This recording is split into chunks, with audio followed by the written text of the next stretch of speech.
monitoratge de l'activitat d'una aplicació. En aquest vídeo aprendreu a proxificar una màquina virtual d'Android amb l'eina Zap per inspeccionar les comunicacions del dispositiu mòbil. Hola, benvingudes i benvinguts a un nou vídeo de ciberseguretat posada en producció segura M03. En aquest cas anem a fer un monitoratge de l'activitat d'una aplicació mòbil. Llavors utilitzarem l'eina Zap com a proxy per al monitoratge de l'aplicació. Aquí tindrem la nostra aplicació en l'emulador, al qual farem passar les seves comunicacions a través del proxy. Configurarem els settings del proxy de l'emulador perquè passi per alguna d'aquestes eines, Zap o Burp Suite, que són les més conegudes. A través d'aquest proxy accediran als serveis web que normalment consultaria l'aplicació. Primer ho farem amb un navegador web i després farem amb una aplicació que hem preparat expressament per la demostració. Primer de tot necessitarem instal·lar l'eina Zap.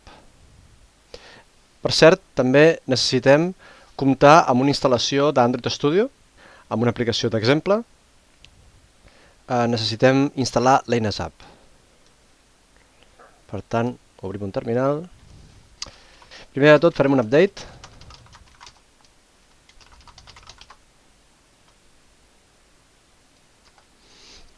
Segon, mirarem quina versió de Java hi ha instal·lada. No n'hi ha cap, per tant, instal·lem aquesta versió de Java. La default, JRE, que serà la 11, tal com diu aquí.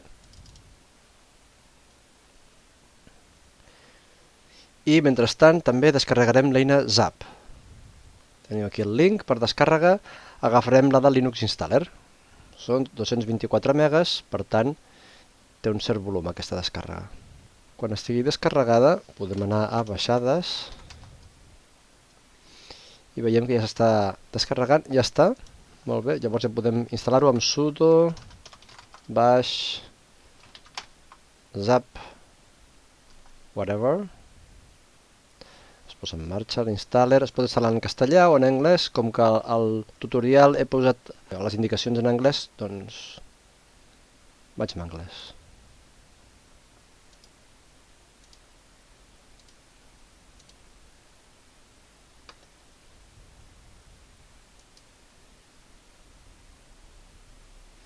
Molt bé, si tot ha anat correctament i no dona cap error, ja tenim instal·lat Zap. Llavors, clicant el dash i posant Zap, no surt la icona, de vegades sí que surt. I, com hem dit, li direm que en anglès també es pot canviar.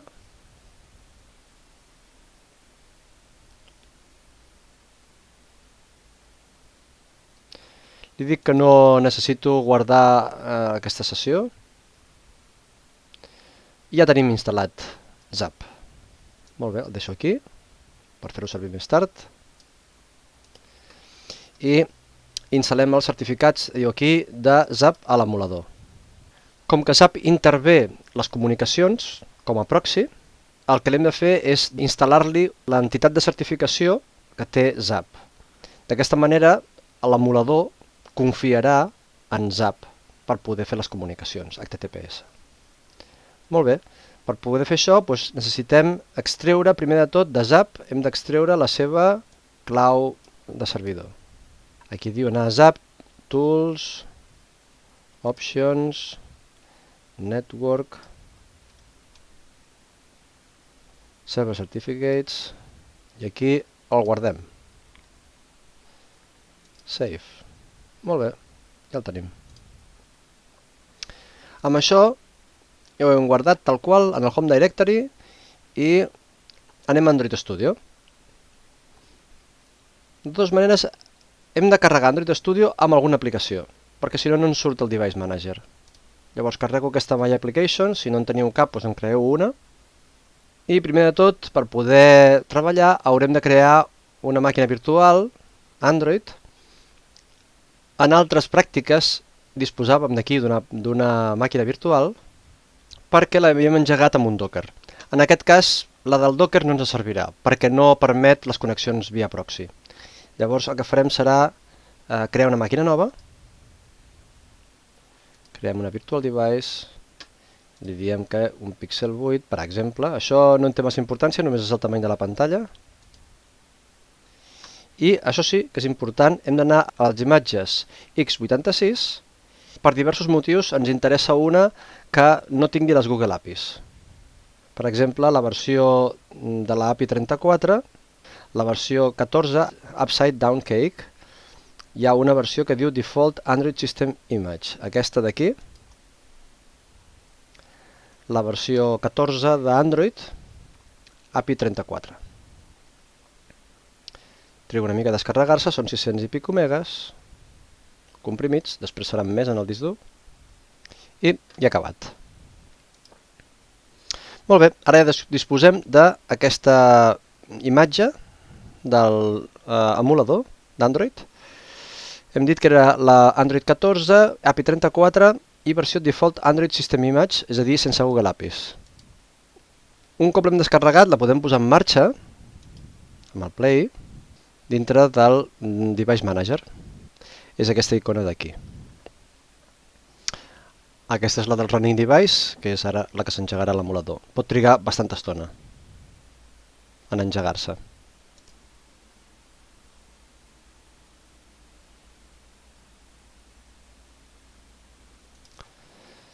Molt bé, al cap d'una mica ja tenim el nostre emulador en marxa i ja podríem navegar per internet amb una navegació normal i corrent. És a dir, aquí, en aquesta versió, que l'hem agafat perquè és més lleugera, no és tan lleugera com la versió de Docker, però sense les Google APIs té alguns avantatges. No disposem de les instal·lacions de les aplicacions de Google ni del Google Play, per tant, ens anirà bé per poder compilar alguna aplicació i per testejar coses senzilles. No podríem fer operacions més sofisticades com accedir a les botigues, etc. Aquí hi ha un navegador que es diu WebView, que és aquest que està aquí, amb la forma d'Android. De fet, si accedim aquí a tots els programes, també veiem aquí WebView. De fet, una WebView és un widget que es pot fer servir pels programadors i que permet fer una vista d'un navegador web incrustada en la teva aplicació. Llavors aquí, per exemple, si accedíssim a bytes.cat, una sola A, podríem veure que accedim a la web bytes.cat. Si anem a Zap, que és l'eina que hem obert abans i que estàvem treballant, de moment no veiem, això hauria de sortir aquí, no veiem que s'estigui intervenint la comunicació. Normal, nosaltres hem obert Zap, però no li hem dit a l'emulador que volíem que les comunicacions passessin per aquí. Anem a fer-ho. Primer de tot, haig d'acabar d'instal·lar els certificats de Zap a l'emulador perquè l'emulador hi confiï. Llavors, dintre d'Android Studio, diu que anem i obrim amb Device Explorer.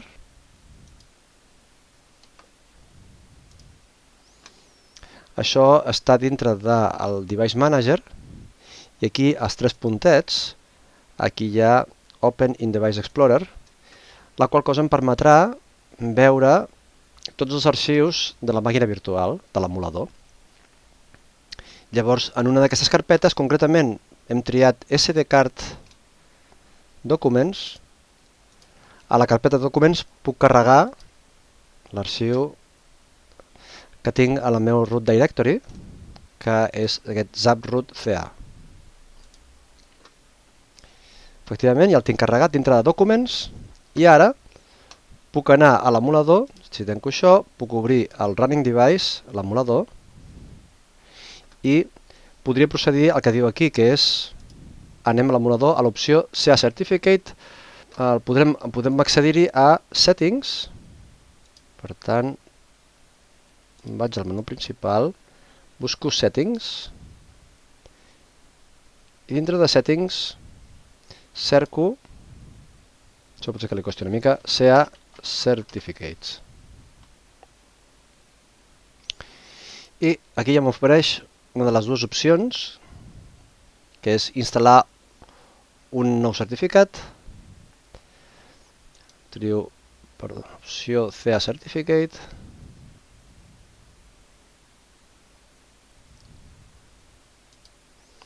diu que instal·li i que és una operació que no és convenient, ens adverteix de que si confiem en entitats de certificació doncs podem perdre la privacitat. I ens diu que ja l'ha instal·lat. Perfecte. Ens ha dit que sí, que ja l'havia carregat. Per tant, ja hem instal·lat el nou certificat i ho podem comprovar anant un pas més enrere i anant a Trusted Credentials. Si ho cerquem, doncs també el podem trobar. I aquí trobarem aquesta opció, Trusted Credentials, i aquí hi ha tots els certificats del sistema operatiu, que són els de confiança arrel, i després aquí hi ha un altre apartat que diu User, i aquí podem trobar el que nosaltres hem afegit pel ZAP. D'acord? Molt bé, i hem aconseguit que introduir en Android el certificat del meu proxy. Tot així, seria massa fàcil intervenir les comunicacions d'aquesta manera. I Android té sistemes de seguretat perquè això no n'hi hagi prou per intervenir les comunicacions. Ho veurem seguidament. Ja hem introduït el certificat i podem passar a proxificar l'emulador. Per fer-ho, l'hem de dir a la configuració de la Wi-Fi. Podem anar aquí a la part de dalt i anant a internet.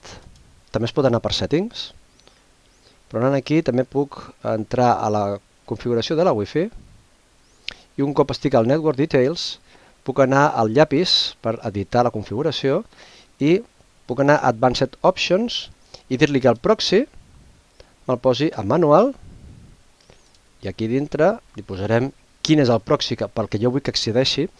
La màquina física pel mòbil Android, per aquest emulador, és la màquina 10.0.2.2 i el port és el 8080.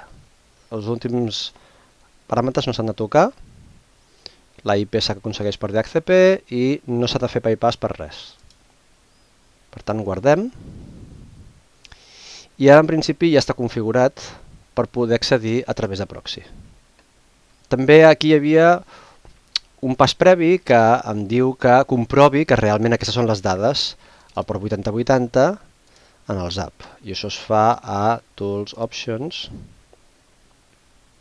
Local Servers, i aquí es veu com està escoltant el localhost port 8080 la meva eina de proxy ZAP. Encara de moment no m'ha intervingut cap comunicació. Molt bé. Ara, teòricament, ja hem ajustat a la Wi-Fi que passi les comunicacions a través del proxy. Per tant, anem a comprovar-ho. El que puc fer també és posar el ZAP aquí per poder veure'l simultàniament a l'hora que estic fent les comunicacions. Si obro aquí el navegador, si ara, per exemple, accedíssim de nou a la wiki, com podeu veure, el ZAP comença a registrar l'activitat del navegador. Si ara accedeixo a bytes.cat, doncs surt aquí. Si accedeixo dintre del mateix bytes.cat, a webs amigues, aquí em surt de nou el que estic visitant. I si ara jo aquí visités algunes webs, jo ara aquí podria veure el cost del missatge, etc. Perquè el navegador està confiant amb els certificats que jo l'he introduït, els certificats d'usuari. Molt bé. Això està pensat per fer alguns tipus de depuració i de proves en les quals estàs en un entorn controlat. Si ara accedíssim a una web, com per exemple lloc.xtec.cat,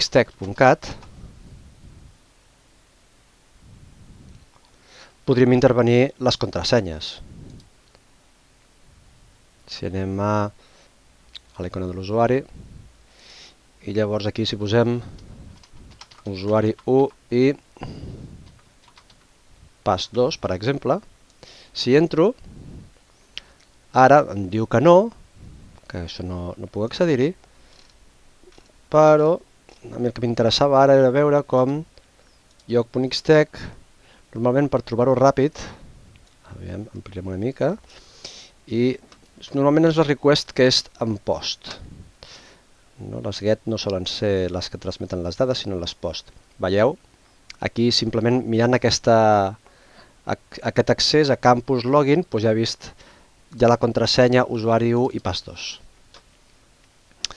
Això em permet veure i manipular, es podria intervenir a les comunicacions i modificar-les, fent un atac de man in middle. Molt bé, ara el que anem a seguir és a interceptar les comunicacions del browser, que això ja ho hem fet, i anem a seguir a interceptar les comunicacions d'aplicacions. Això és més complicat. Les recomanacions que fa OWASP són que les aplicacions no han de confiar en els certificats fora dels que siguin de l'arrel del sistema operatiu. Com que el sistema operatiu està protegit perquè no s'hi hagi fet un root, en principi els certificats arrel no es poden modificar. Jo només puc introduir, aquest que he introduït és només un certificat com a usuari. Això només funciona en el navegador i en les web views.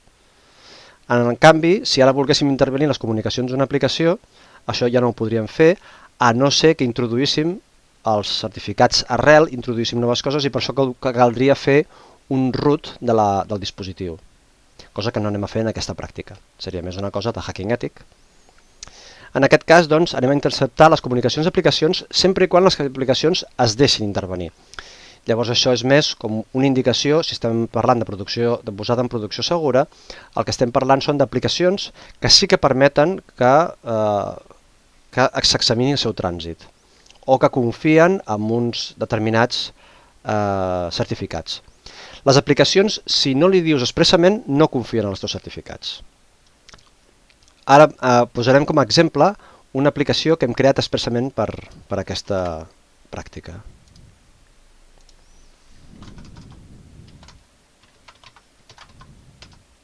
Dintre d'Android Studio Projects, es pot fer a qualsevol lloc, però aquí dintre és potser el lloc més còmode, clono aquesta aplicació nova. I ara sí que en comptes d'aquesta aplicació, que abans he agafat una aplicació qualsevol per poder accedir a l'eina del Device Explorer, ara tanco aquest projecte, obro un altre projecte, Android Studio Projects, aquí m'apareix Android Simple.com, que és aquest que acabo de clonar, li dic que sí, que hi confiï, s'ho pregunta sempre, trigarà una estoneta en posar-se a punt l'aplicació, en indexar els arxius i de més. De mentre que s'està construint el projecte i que s'està compilant i construint, anem a Running Devices i podem veure el nostre dispositiu que de moment no ha parat la seva execució, anar a la pantalla principal i esperarem a que estigui disponible Android Studio per poder engegar l'aplicació dintre de l'emulador. Un cop han desaparegut els missatges aquí baix que diuen Building, ja podem anar a les carpetes, a la vista de projecte i podem veure, examinar el codi. Si tenim curiositat, tancar això i aquí podríeu veure el codi que hi ha no és senzill perquè hi ha molts casos diferents. Fer una crida HTTPS és més curt. El programador, si vol utilitzar el proxy, que és el que volem en aquest cas, ha de fer coses expressament. Llavors, si engeguem aquesta aplicació amb el Play,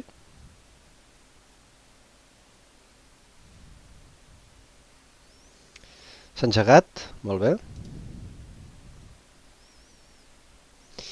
I aquesta aplicació és molt senzilla, l'únic que fa és una crida a api.myip.com. Les crides per defecte que fas dintre d'una aplicació no passen pel proxy, sinó que es fan sense passar pel proxy. Això facilitaria la intervenció de les comunicacions i les normes de OWASP sempre suggereixen que això no es faci i Android implementa aquest tipus de seguretat. Llavors, de moment, quan faig la crida, la fa sense proxy. Si jo vull que la faci en proxy, haig d'activar aquest checkbox que diu proxy. Quan faig aquesta crida, la demostració és que el que passa és que amb el proxy dona un error de validació dels certificats, perquè entre els certificats arrel no hi ha el que ell troba, que és el del ZAP, que és el software que tenim aquí. Per cert, que el que faré ara serà esborrar tots els missatgets que surten, els borro i deixo aquí lliure per ara quan aparegui alguna cosa, alguna comunicació que podem intervenir, que ens aparegui aquí, clarament. Llavors, continuo intentant la comunicació, però efectivament ell continua fallant perquè no creu en el proxy. La manera de creure en el proxy és dir-li que confiï en una CA personalitzada. Però clar, haig de carregar, li haig de dir quina. Les aplicacions no es miraran mai els certificats que apareixen en l'àrea d'usuari del sistema operatiu.